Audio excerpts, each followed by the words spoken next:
Welcome to Focused on Forward. The purpose of this podcast is to focus on recovery from life situations, be it a disease, chronic or acute, perhaps the loss of someone so dear to you in death, or a change of life patterns that has affected you so profoundly that you have no choice but to find your new normal and become focused on moving forward. Each episode is designed to show the positivity that people bring to each and every one of their stories, the successes they've had, ways that they have become so definitively focused on moving forward. We look forward to sharing their stories, and we hope that they inspire you just as much as they have inspired us. Thanks for listening, and enjoy the show. Hello, and welcome to Focused on Forward. Today we're talking with Vicky, and Vicky has a very personal story, a story that may be difficult for some to hear. But that's because Vicky is a survivor of sexual abuse. And so we're going to listen to Vicky's story today, but we're not only going to focus on her story, but we're going to pay a close attention to how Vicky chose to move forward with life and how she has become focused on doing so. So Vicky, thank you so much for being a guest on Focused on Forward. And we're very anxious to hear your show. Thank you for being here. Thank you very much for having me. I guess to start off, I really do hope that, disclaimer, quote unquote, if you want to call it, that I know that with a lot of things that are happening, that have happened, the Me Too movement or something similar, that it's come to light that a lot of people do share the same kind of experiences that I have, but every story is different. So I do hope that maybe my experiences and my story can help bring peace to someone else who is suffering or struggling. I am the child of a divorce.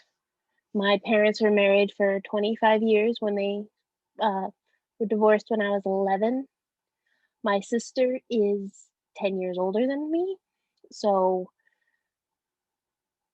being the age I was, I had to kind of accept everything that was going on my own. My mom was a wreck, my dad had moved on, and my sister was dealing with her own life. I love my family. I love both my parents. I don't blame them for anything. It was a rough time all around. My father remarried pretty fast after my parents divorced, faster than some of us, liked. And my mom, I knew was lonely and unhappy. So she, did what any adult would do and tried to find someone else. And that person was the person who began to abuse me. I was in middle school, and my mom would leave us alone together, and he would inappropriately put his, take advantage of me. I didn't understand it at the time. I was young. I don't even believe we had, gone over that. There's I don't want to say there's a curriculum with it, but, a lot of even TV shows and all that kind of stuff addresses, hey, if there's somebody doing something to you that doesn't make you feel right, you need to tell someone. Well, I didn't. Well, I shouldn't say I didn't. I was a very happy-go-lucky child. I was always happy, always smiling, always wanting to move forward and be very confident with myself. And what I didn't realize is what impact that my parents splitting up had on me. Destroyed my self-confidence in a nutshell. People weren't around anymore. People, I was kind of starting to begin to feel like I was being forgotten about, being kind of pushed in the wayside, that I was kind of invisible. And he took advantage of that. There, um, it went on for a good long time throughout moving. I moved from my hometown that I grew up with, and I moved to a completely different town right when I started high school. So I went to high school knowing absolutely no one, like no one. um, and it went on all throughout high school as well. Um, So you've had a lot going on up until this point of your life. So you yes, said it started in middle school. Approximately how old were you when it began? I was probably like 12, 13, maybe. Okay, so Um, yeah, that's a lot to take in. yeah. Before even that was happening, the divorce of your parents, the change of life, all those other things. Yeah, okay. Um, but I mean, throughout it all, I don't want to say I changed. My dad pointed out to me years later that there was little things that he himself was very upset that he didn't pick up on. Same thing with my mom. I gained weight. Granted, weight is kind of a issue in my family, so it might have been inevitable that I gained weight. But and I think in my own way, you try to say things. I would say, "Hey, I don't like it that he comes into my room in the morning," or "Hey, I don't like it that he tries to wrestle with me," or "Hey, why is it every time I take a shower, he goes up to the attic?" Yeah, stuff like that. It got worse when I was in high school. Um, there's a lot of spying involved. uh, my I don't want to get too graphic because it is a very trigger. It can be very triggering, and that's the last thing I want to do to anybody because I know it's Understood. hard. You So about this in ways that you're comfortable with. exactly. Um, so there was a lot of spying. He would come to my bedroom at night, even though my mom was in the room right next door. Um, I found ways to combat him. I used to sleep with a dog. I had a little chihuahua. And I used to let him I'd lock him in my room at night, and if he had to use the bathroom, I'd let him shit on the floor, so he would come into my room and step in the dog shit. Like, I never consciously think I was doing that, but it made sense to me at the time. um, I think it got to the worst part when I don't want to say 15 or 16. Um, he started trying to drug me with sleeping pills. And I'll never forget this one day where that happened. And the man who became my husband actually came by the door that day and essentially saved me. He had come over unexpectedly, and he didn't realize what was going on. I didn't realize what was going on. Because I had been drugged with sleeping pills. And this guy at the time, my husband, was just a close friend of mine. I had met him through an ex. We bonded when the guy broke up with me. And since then, he's been the biggest support in my life and been the person that's been with me through it I love all. that. That's nice. Yeah, he even said it himself that he knew that there was something wrong, and essentially, apparently, everybody knew that there was something wrong, but I never wanted to say it. I never wanted to be the victim. That was the thing. It was being the victim, and it was the threats. I had a lot of threats. He said, "No one's ever going to believe you," and I believe that because I had tried to speak in my own way, and it did feel like nobody believed me. It did feel like nobody was paying attention. That everybody else was wrapped up with their own other lives, you know? Well, yeah, because you Mhm. mentioned earlier that you had all these different ways that you were trying to vocalize things that you were unhappy with, his actions, his demeanor towards you, and things. So, yeah, I could see how you may have felt or would have felt uh, perhaps overlooked. Is that a safe way Mhm. to say it? Yes, he's a very abusive person. Well, not just, not just the physical abuse, it was the emotional abuse, it was the he still does it. He did it to my mother and I. My mom, don't know why, still keeps this person in her life even after everything that's happened. Um, but I managed to get through it.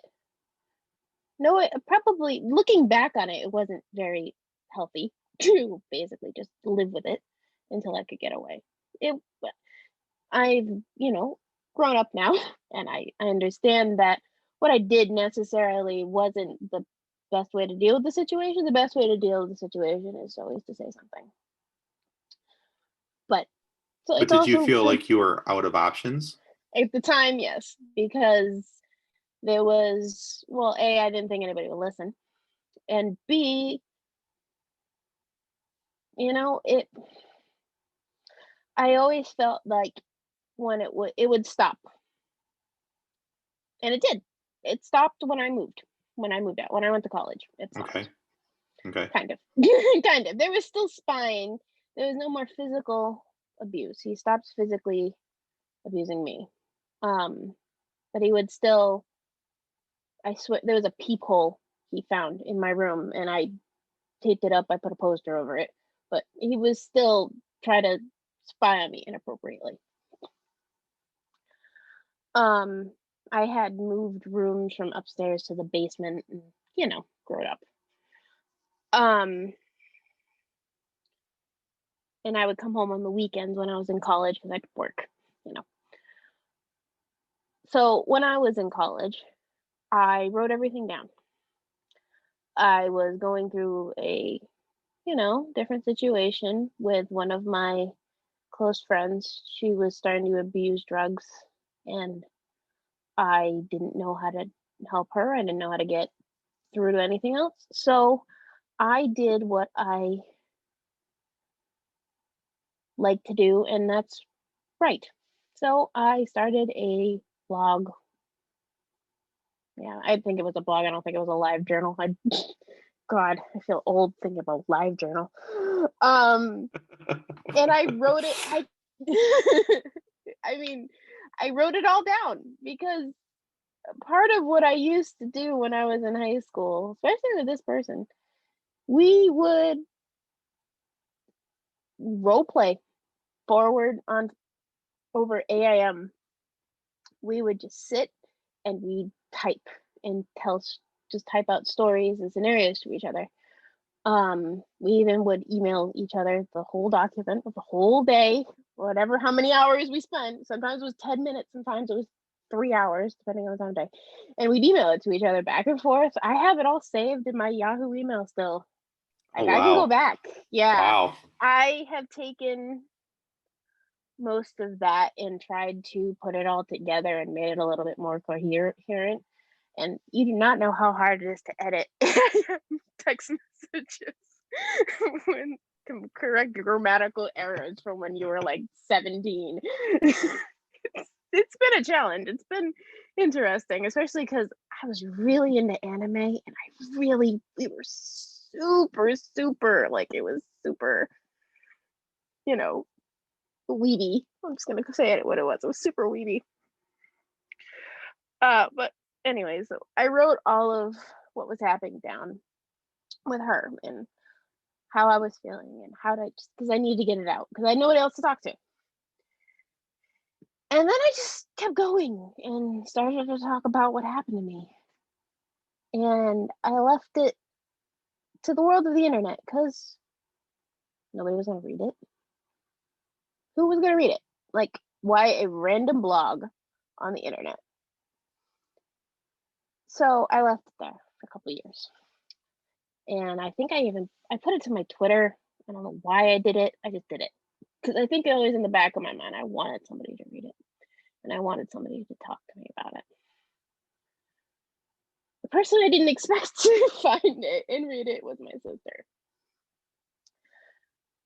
I would moved out. I had finished college, or it was my last semester of college. I moved out of my house with my mom and him. And I moved in with my two girlfriends. I had known them. I had known one of them since I started high school. She and I met when I was a freshman. I was in choir. I've been in choir since I was third grade. I love to sing, love music, love musicals. And we were at like an after school or Saturday choir thing. And I walked into the bathroom and she and one of our other mutual friends was sitting on the floor. And she looked at me. She knocked the notebook over to me. It was a drawing of Trunks from Dragon Ball Z that my friend had done. And she said, "Hey, doesn't he look like a Timmy to you?" First thing she ever said to me, we became friends. And she's still my friend. She was in my wedding. Both of my roommates, both of those girls were in my wedding. One of them actually married my college roommate, which, really cool. That's cool. Yeah. Yeah. So anyway, I was living with the two girls. We had all worked at the same job as well. I was working for a pharmaceutical company that has now been shut down. And my sister called me one day. She's like, "Hey." I'm like, "What's up?" She's like, "Well, I found a blog and I read it." And I automatically know what she was talking about. So she hadn't even told you what the content of the blog was. You just knew the fact that she had found a blog. It was yours. She joined Twitter. She said, "I joined Twitter and I found a blog and I read it." And what else would it be? I publicly put a blog on my Twitter about what happened to me. And at that point I knew that the whole secret was out. At least to her. And my sister and I have always been very close, even though she's 10 years older than me.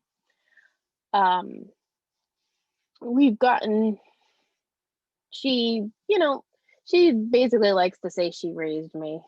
I like to say she was my older sister and took care of me. And at the time my dad had moved to South Carolina when I was 15. And she went through her own life struggles and ended up going down there as well to try to get better. So at the time she was living in South Carolina. I think she moved to South Carolina when I was college. I don't remember.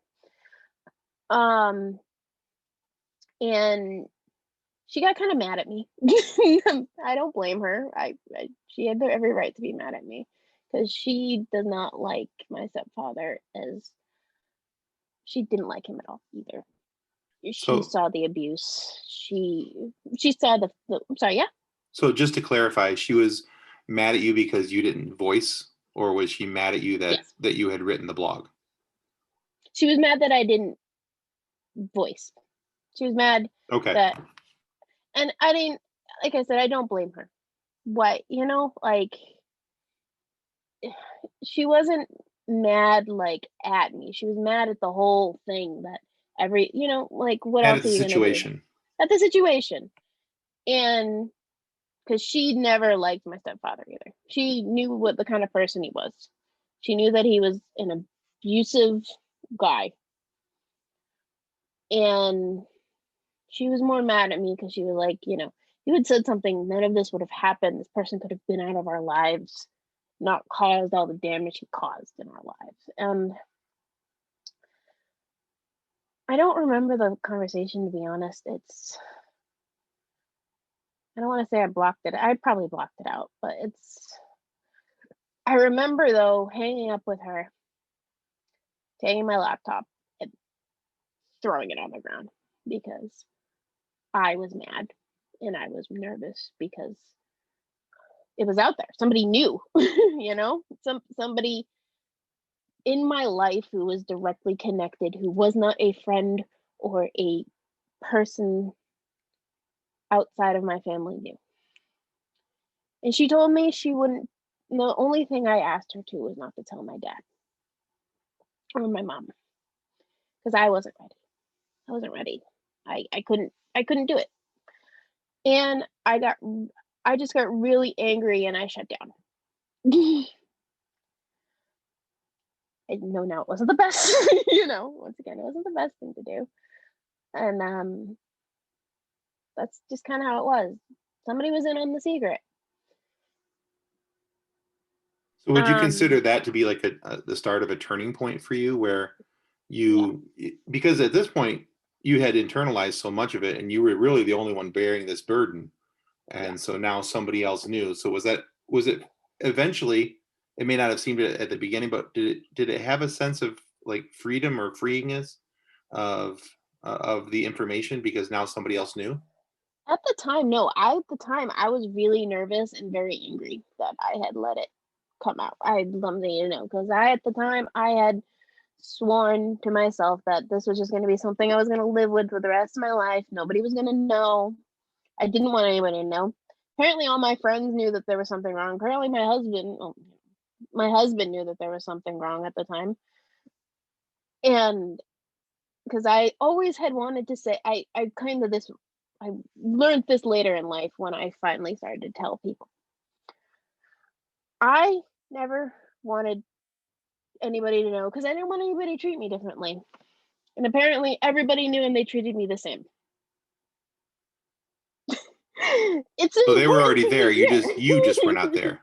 I was not there. And then when my sister found out, she was in on the secret. And I wasn't ready for it to come out yet because, well, I wasn't living at home, but I still saw my mom once a week. I would go over every Thursday for dinner. I would do my laundry because I didn't have laundry at my apartment. And I'd watch Jeopardy. And I loved it. Just getting to spend 2 hours with my mom once a week watching Jeopardy. I was horrible at Wheel of Fortune. I was better at Jeopardy. I still can't spell. That's okay. Everybody's got to have their strong suits. Mm-hmm. And then I moved, my husband and I moved out of that apartment. We moved in together. I was still working at that same job with my 2 girlfriends. Hadn't shut down yet. And then I got a call one day from my dad. So my lunch break, I think. And he said, "Hey, give me a call." And I'm like, "All right." So I called him in my car when I was on the way home. And I'm like, "Hey, what's up?" He's like, "You driving?" I'm like, "Yeah." He's like, "Call me when you get home." I'm like, "Okay." So you get that message from somebody, "Hey, call me when you're not distracted. Call me when you get worried, like something wrong. Was it my stepmom? Was it him? Was it my sister? All the scenarios. It's not your average conversation. Exactly. So I went home. I was going out to dinner that night for my husband's birthday. We were all going out to hibachi dinner for my husband's birthday that night. So first thing I did, I didn't even change out. When I worked at a pharmacy tech company, I had to wear scrubs. I didn't need to change out of my scrubs. So I just went into the bedroom, shut the door, and my dad told me that my sister's boyfriend at the time had spilled the beans. Okay. It was out. So now he knew. My dad knows. My dad is a counselor.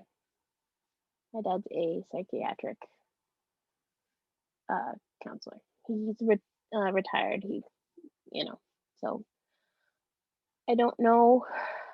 I think the only thing that went through his head was blame because I think he realized all of the stuff that I was holding back, that I never said, that I never wanted people to realize that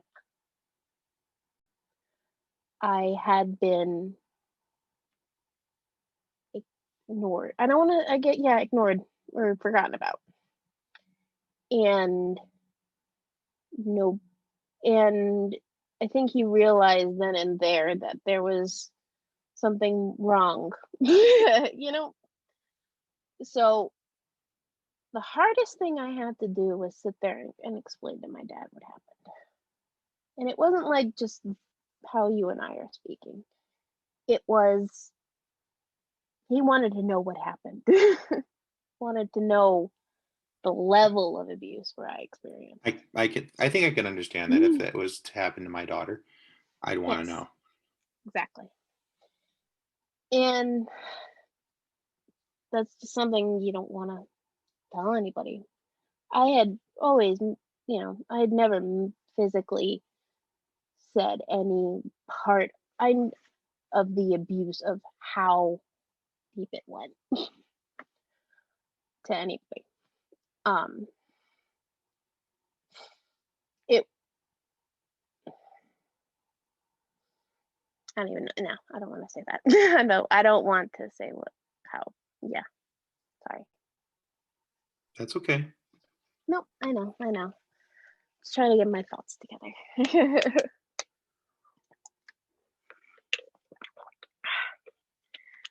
Okay. So about what age were you now at this point now that your dad knows? I was my early 20s. I want to say I was 23, Okay. 22, Which would make 23. sense because you said you were finishing up college and Yep. you had moved out of the one apartment into another place with your boyfriend. So yeah, Yep. that all kind of that makes sense. Okay. 22, 23, early 20s. So my dad found out and he talked to me about it. And it wasn't a very long conversation. I don't remember the conversation we had being very long, but it ended with, I'm going to tell your mom. It was the last thing I wanted him to do, but he was going to do it anyway. And I got very emotional. I was never very emotional with my family in general. I was never very physically, like a publicly emotional person. And, he knew me as what everybody else knew me. I was a very go lucky person. I tried to be happy. I liked, nerdy Japanese anime. I liked to sing. I was responsible. And I think to finally have somebody, especially my father, to see this side of me that I had never really. I mean, he was my dad. Of course, he's seen me cry before. He, my grandmother had passed. He was at my, I was at my, my grandmother passed. My godfather, who was my uncle, passed. I think he was living in South Carolina during that time, but so he knew, he knows what it's like to be sad, but to have somebody see that vulnerability side to you is rough. He even ended up paying for dinner because he felt bad. He ended up paying for our dinner that night, which was nice of him. So he told my mom. I don't remember how many days he waited. I don't remember even if he waited till the next day, but he called her and told my mom, and she called me up crying. And she was angry. And she was upset, and she came over. My house was a mess because, well, I just, had my husband's birthday. Well, we didn't end the hibachi. People came back, he played video, did whatever.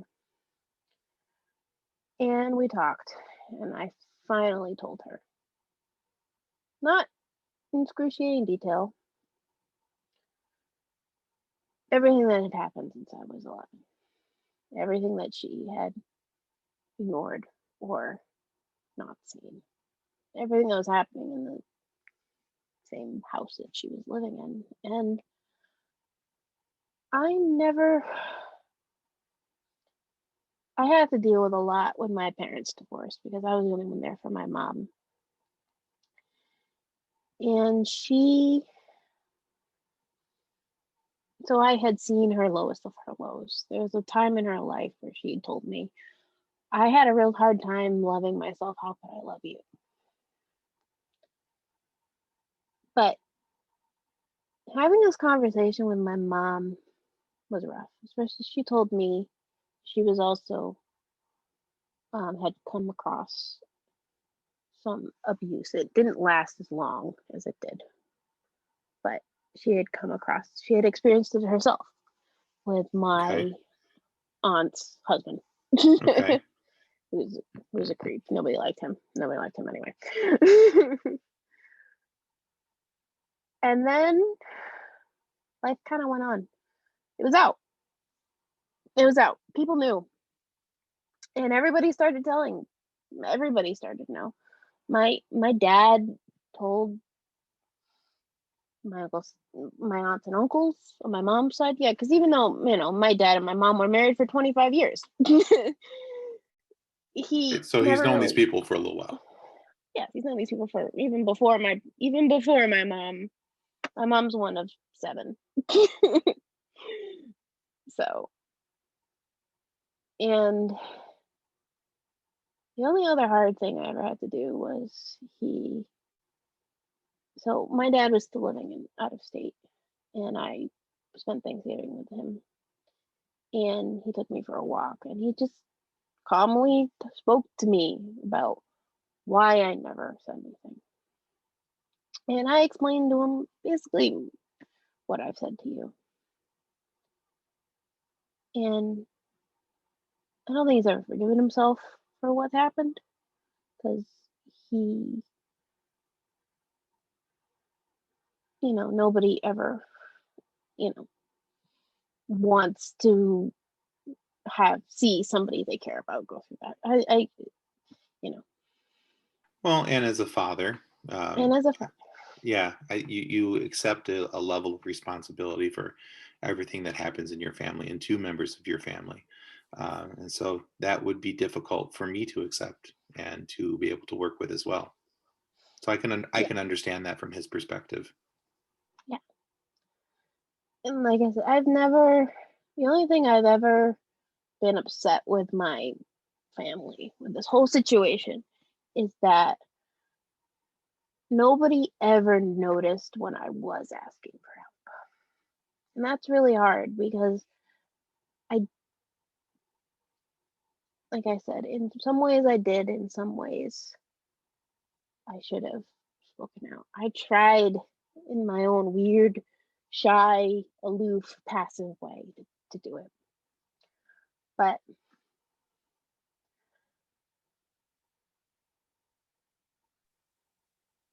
basically what happened was, well, I don't see him anymore. Okay. My mom physically told me that she wanted to stay in her marriage. And I said, I don't want you to do that. And she begged me not to send him to prison as well. My dad wanted me to send him to prison. And I couldn't do that to my mom. Because, well, I love my mom. And even though she knows that we don't accept it. We don't think it's the best for her. But that's also a very difficult position for her to put you in. It is. It's an unfortunate request from her. It is. And I don't blame her. I held a lot of resentment towards the whole thing for a while, but I understand. I don't want to say I understand because it's not, she's in a trapped situation and I wish she would help. She would get help. And we're trying, but I think she's gotten better about it. Okay.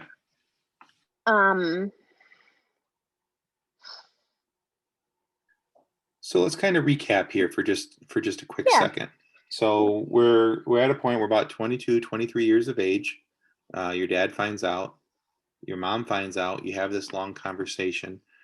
And so how do we get from that point to the point where you begin to take ownership of the situation yourself, where you begin to move forward? It, I guess, in a way, it's all just time. The fact that it was no longer a big secret, that now there was just this person in everybody's lives that we just don't acknowledge that he's there anymore. I haven't seen him since. I haven't barely. I haven't seen any, but come in contact with anybody part of that life. My mom will still talk about it. My mom will still talk, tell me that he's being a pain in the ass, which is, he is. How stressed out that entire side makes her. And I was able to kind of move on. I, was also dealing with other life in general. I lost my job. I had lost my job. I was unemployed for 6 months. I got a job I hated for 3 months. And then my mom helped me get a job at the company she worked at, and I've been there for 7 years. So, and I got married. I adopted cats. I got a house. I bought a house. My husband and I have been living in my home for 4 years now. But it wasn't until about, I don't know, year, maybe 2 ago, I realized that even though I moved on, even though that there was just this shadow in my life that basically was a shadow that was getting smaller and smaller as the sun rose higher and higher for me. I still needed to talk about it because it was there, but I realized that it affected me more than I thought it did. So I started to go to therapy. And it's taken time, but I recognized that the stuff that I was suppressing, the consequences of me hiding it and letting it go and letting it build really kind of affected the kind of person I am now. Oh, yeah, and that makes And sense. Suppressing it, holding all that information in is not a healthy response. No, and that's so. I probably should have gone to therapy sooner, but I just never thought it was enough. You never. Yeah, but in the middle of things, do we ever handle a situation properly? And especially in a situation that's as emotionally and mentally taxing as what you're dealing with, I don't think anybody expects you to handle it correctly when you're going through it. Exactly. And slowly, with working with help, I'm able to put all my thoughts together, put all the stuff together that I kind of pushed aside. Find things that I previously didn't think I would be able to do or enjoy. Like,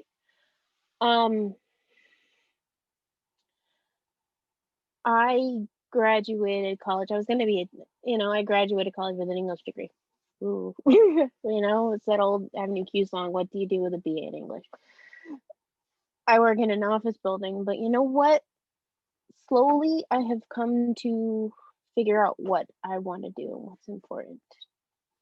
And what's important is I've got my 2 cats. I've got my husband.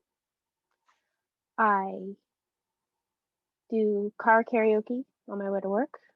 There you go. I crochet a lot. I love crocheting. I, and I want to create. And what did I go back to? I went back to what got me in my trouble in the first place. I call it trouble, but it wasn't really trouble. Was writing. Excellent. And that's what I want to try to keep doing. For a while, I was trying to focus on a million different things. Trying to focus, I'm such a scatterbrain. But now it's like, I want to write. I want to crochet. I want to keep doing that. And Okay. So are those things that help you with your own mental state and emotional state on yeah, different days, help you get it through is. and be focused on forward? Exactly. Okay. It was kind of I don't want to say a delayed reaction, but the anxiety and the depression. I very depressed. I can get, it happens. It hit me later, even after all of this stuff happened. Just so many things happen at once, and I finally came to a calm point where it all just kind of caught up with me. Okay. Well, let me ask you this, and Vicky, and this is a question I like to ask many of my guests. Um, Looking back over your life experience and the things that you've gone through and the things that life has handed you, what's the one shining star of information that you take forward with you?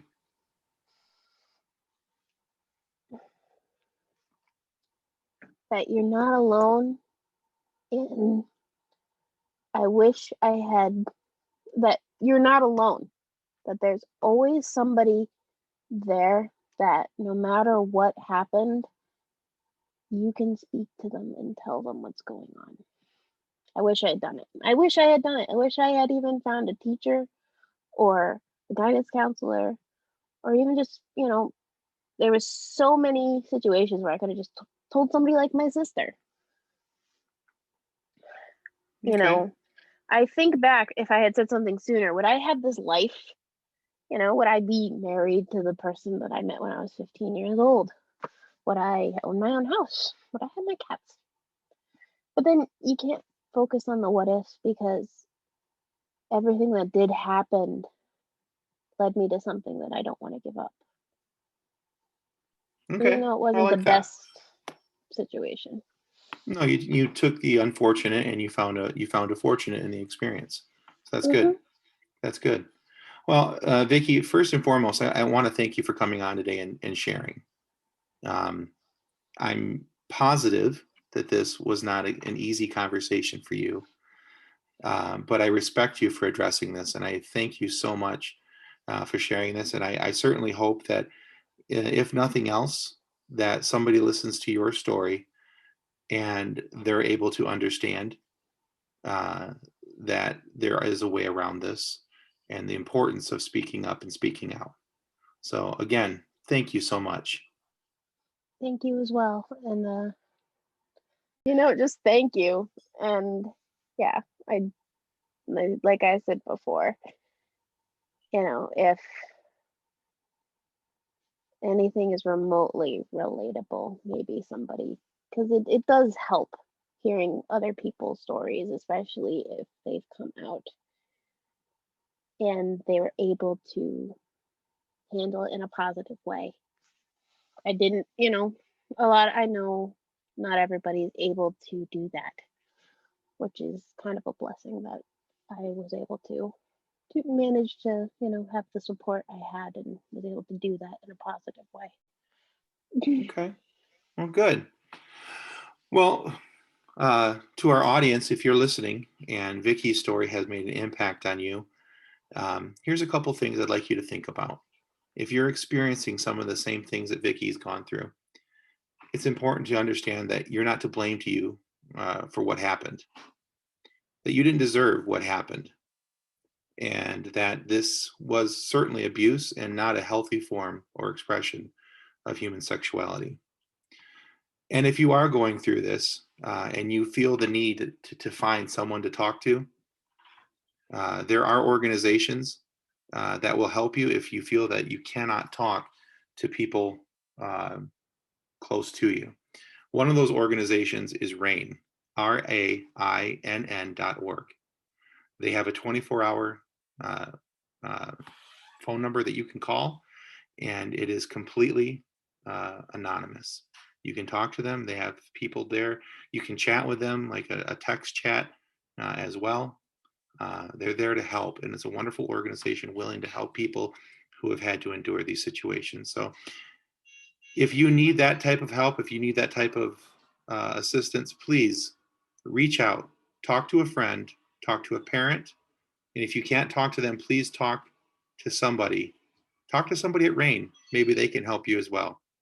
And so just a quick thought for you guys as you move forward. And again, Vicky, thank you so much for being on the show today. You're very welcome. All right, guys, that's going to conclude us today for Focused on Forward. Well, that concludes another episode of Focused on Forward. To be a guest of Focused on Forward, you can reach us through Twitter at podcastfof, through our Facebook page named Focused on Forward, or through email focusedonforward@gmail.com. We look forward to hearing each and every one of your stories that has yet to be told. So until then, be safe, be kind, and be loving to one another as you stay focused on forward.